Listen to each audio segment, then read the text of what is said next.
Hello guys, welcome to identical twins YouTube channel. So আজকে চলে এসেছি একটা নতুন ব্লগ নিয়ে। আর তোমরা এই ফল কাটার প্রিপারেশন দেখে বুঝতেই পারছো এটা হচ্ছে কিন্তু সরস্বতী পুজোর ব্লগ। তো তোমরা কিন্তু পুরো ভিডিওটা কন্টিনিউ করো আর দেখো পুরো ভিডিওটাতে কী কী হয়। আর এই দেখো ফল কাটার প্রিপারেশন কিন্তু কমপ্লিট। সো হ্যালো গাইজ, আমরা পুজোর রেডি হয়ে গেছি। তো এবার সরস্বতী পুজো করে নিই আর তোমরা কিন্তু ভিডিওটা কন্টিনিউ করো আর তোমরা দেখো আমাদের পুজো, ঠিক আছে? সেই সত্যি দেখতে থাকো, অনেক কিছু ইন্টারেস্টিং কিন্তু রয়েছে ভিডিওর মধ্যে, ঠিক আছে? চল। প্রত্যেক বছর কিন্তু আমরা পুজোটা এইভাবেই করি। বাড়িতে কিন্তু ঠাকুর না এলে কিন্তু পুজো সেরকমভাবে ভালো লাগে না, তাই প্রতি বছর কিন্তু এভাবেই আমরা প্রতিমা এনে পুজো করে থাকি।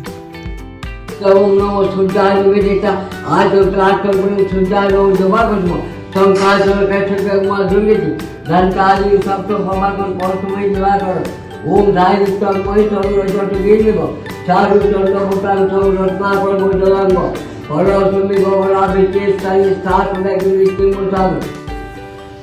আর এই দেখো পুজো কিন্তু কমপ্লিট হয়ে গেছে। আর সরস্বতী পুজোয় কিন্তু ব্রাহ্মণ পাওয়া কতটা ডিফিকাল্ট কিন্তু সবাই জানো। আর ব্রাহ্মণ না পেলে কিন্তু অনেকক্ষণ ধরে উপোস করে থাকতে হয়। তো এই দেখো পুজো হয়ে গেছে আর প্রসাদটা মেখে নিচ্ছি সবাইকে দেওয়ার জন্য। তো চলো তোমরা কিন্তু ভিডিওটা কন্টিনিউ করতে থাকো। জাস্ট আমরা এই পুজো কমপ্লিট করলাম। আজকে আমাদের গ্রাউন্ড ফ্লোরে পুজো করলাম। তো নতুন বাড়িতে পুজো হলো, তো বাড়িটা এখনো পুরো কমপ্লিট হয়নি, ওখানে পুজোটা সেরে ফেললাম আজ। হ্যাঁ, কারণ ঠাকুরমশাইয়ের বয়স হয়েছে। তো এখানে যদি করি এই বাড়িতে, তো নিচের ফ্লোরে তো রান্না বান্না হয়, ওই জন্য ওপর ফ্লোরে যদি ফার্স্ট ফ্লোরে করি তো ঠাকুরমশাই তো উঠতে অসুবিধা হয়। ওই জন্য ঠিক করলাম যে নতুন বাড়িতে পুজো করবো। তো যাই হোক, তোমরা দেখলে পুজোটা পুরোটাই। আর চলো তোমরা কিন্তু ভিডিওটা কন্টিনিউ করতে থাকো, ভিডিওতে কিন্তু অনেক কিছু ইন্টারেস্টিং আছে। চলো ভিডিওটা কিন্তু কন্টিনিউ। আর এই দেখো কতগুলো মাছ হয়েছে, কতটা আর কত কোয়ান্টিটি হয়েছে। তো পুরো মাছটা তো মনে হয় রান্না হবে না, অনেকটা মাছ তো অলরেডি ফ্রিজে রেখে দেওয়া হয়েছে। তো যাই হোক, এটাই রান্না হবে আপাতত। আর তার সাথে দেখছো কত সবজি আজকে টোটাল, আজকে সরস্বতী পুজোর জন্য যে রান্না বান্না হয় আজকে রান্না করে কালকে খাওয়া দাওয়া হবে। তো দেখছো কত আয়োজন। তো তোমরা ভিডিওগুলো কন্টিনিউ করতে থাকো আর দেখতে থাকো। জাস্ট তোমরা দেখতে পাচ্ছ বাবা কিন্তু মাছ ভাজতে বসে গেছে। প্রতি বছর সরস্বতী পুজোয় বাবা এটা কিন্তু ডিউটি থাকে মাছ ভাজার। তো দেখছো বাবা কিন্তু খুব কড়া খুব সুন্দরভাবে মাছ ভাজে। তোমরা সাউন্ডটা শুনতে পাচ্ছ মাছ ভাজা। আর গরম মাছ ভাজা খেয়ে আমরা দু ভাই বেরিয়ে পড়লাম এই হাই স্কুলের জন্য। আর এটা হচ্ছে আমরা যেখানে থাকি, মানে দুর্গাপুরের গোপাল মাঠের হাই স্কুল। তো যদিও আমরা এই স্কুলে পড়িনি, তবুও এই স্কুলের প্রতি কিন্তু অনেক স্মৃতি আছে। কারণ এই মাঠে কিন্তু আমরা যখন ছোট ছিলাম এই মাঠে আমরা ক্রিকেট খেলতে আসতাম, তারপর এখানে সকালে আসতাম মর্নিং ওয়াকের জন্য। তো যাই হোক, অনেক স্মৃতি আছে এই মাঠ জুড়ে। তাই সরস্বতী পুজোর সময় কিন্তু আমরা সবাই বন্ধুরা মিলে চলে এসেছি এখানে। আর এই দেখো এখানে কিন্তু ঠাকুর করেছে, প্রতি বছরই এরকমভাবে এখানে ঠাকুর হয়। আর এখানে যে টিচাররা আছেন তারা কিন্তু প্রসাদের ভোগের আয়োজন করে, খিচুড়ি তার সাথে সবজি আর বেগুন ভাজা অনেক কিছুই থাকে। আর যে স্যাররা আছে তারা কিন্তু খুব ভালোভাবে প্রতিটা ছাত্রের খেয়াল রাখেন, খাওয়া দাওয়া করান। তো সত্যি এই জিনিসগুলো যখন দেখি আমারও আমার স্কুলের কথা মনে পড়ে যায়। আর এই দেখো সব স্টুডেন্টরা মিলে কত সুন্দর এই মূর্তিটাকে নিয়ে এসেছে এখানে। আর তার সাথে এখানে যে আলপনাটা দিয়েছে সেটাও কিন্তু খুব সুন্দর। যাই হোক, আমাদের সময় তো পেরিয়ে গেছে, অনেক দিন হয়েছে।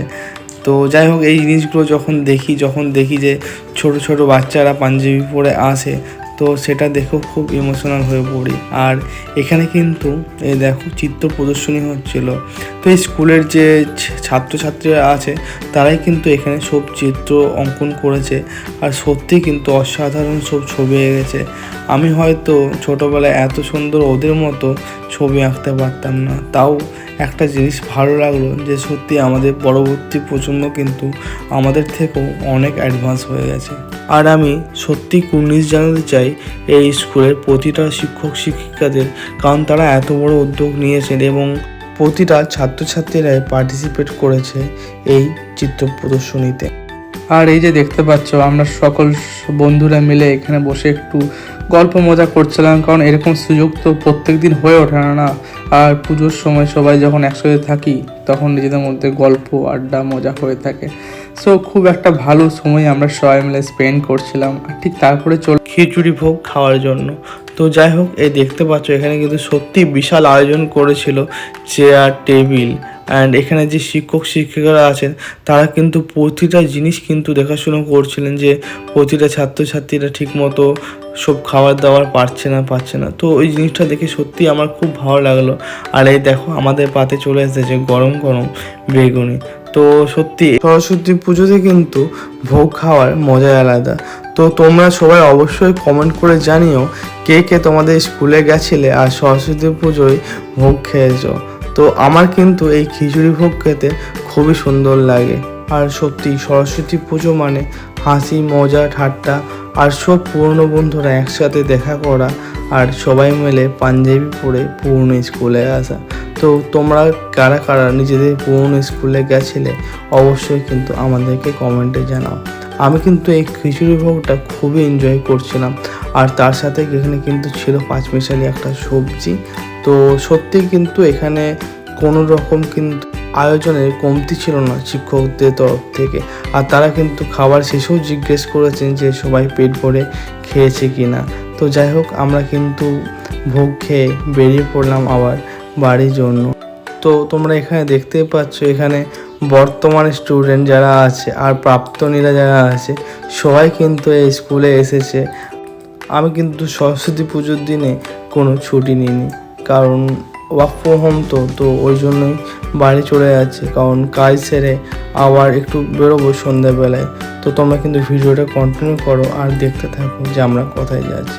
তো এই দেখো আমরা কিন্তু বেরিয়ে পড়েছি সবাই মিলে বিজনে যাচ্ছি, কারণ বিজনে হয়েছে 51 ফুটের সরস্বতী প্রতিমা। আর আমি কিন্তু ড্রাইভ করছিলাম, এই দেখো আমি কিন্তু হাত দেখাচ্ছি। তো যাই হোক, সবাই মিলে যাচ্ছি বাড়িতে, বাবা মা আমরা 2 ভাই বোন আর মাসি সবাই মিলে। তো যেটা বলছিলাম, হ্যাঁ, নেতাজি ক্লাবে হয়েছে 51 ফুটের বড় কিন্তু সরস্বতী প্রতিমা, আর সেটা দেখার জন্যই আমরা চলে গেছিলাম। তো প্রথমে আমরা বুঝতে পারিনি এক্সাক্ট লোকেশানটা, ওই জন্যই অনেক লেট হয়ে গেল আর সন্ধ্যাও নেমে এসেছে পুরো। তো এই দেখো এইখানে তোমরা দেখতেই পাচ্ছ সরস্বতী প্রতিমা কত বড় দূর থেকে কিন্তু দেখা যাচ্ছে।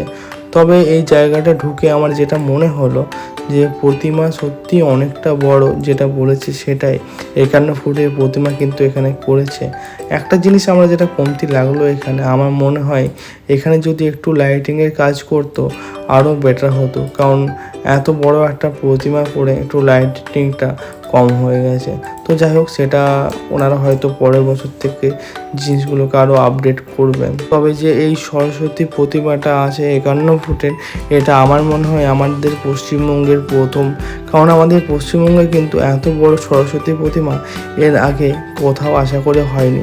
যদি কোথাও হয়ে থাকে তোমরা অবশ্যই কমেন্টে জানিও যে কোথায় এত বড় সরস্বতী প্রতিমা হয়েছিল। আমার তো জানা নেই, তোমাদের জানা থাকলে অবশ্যই কমেন্ট করো। তো চলো আমরা দেখে নিই যে প্রতিমাটা ওনারা কত সুন্দর করেছেন।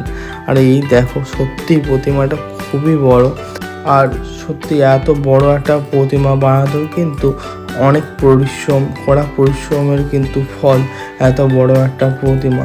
তো আমি যেটা শুনছিলাম ওনারা এখানে অ্যানাউন্সমেন্ট করছিলেন যে এই প্রতিমাটা করতে ওনাদের প্রায় 2 থেকে 2.5 মাস সময় লেগেছে। তো আমি তো জানতাম না যে এরকম বড় প্রতিমা দুর্গাপুরে হচ্ছে। আমিও ইনস্টাগ্রাম থেকে দেখেছিলাম যে দুর্গাপুরে 51 ফুটে সরস্বতী প্রতিমা তৈরি হচ্ছে। তো সত্যি বলতে ওনাদের কিন্তু অনেক সময়ের ফল এই সরস্বতী প্রতিমাটা।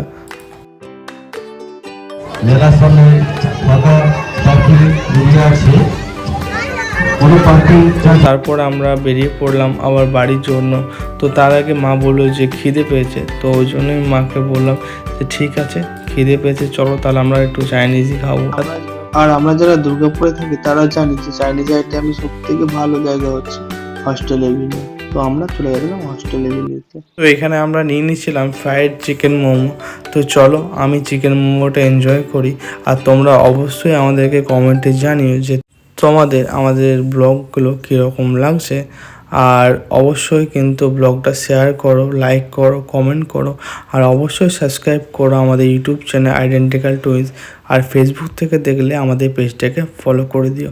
তো তোমরা সবাই ভালো থেকো, আবার তোমাদের সাথে দেখা হচ্ছে পরবর্তী কোনো ভিডিওতে।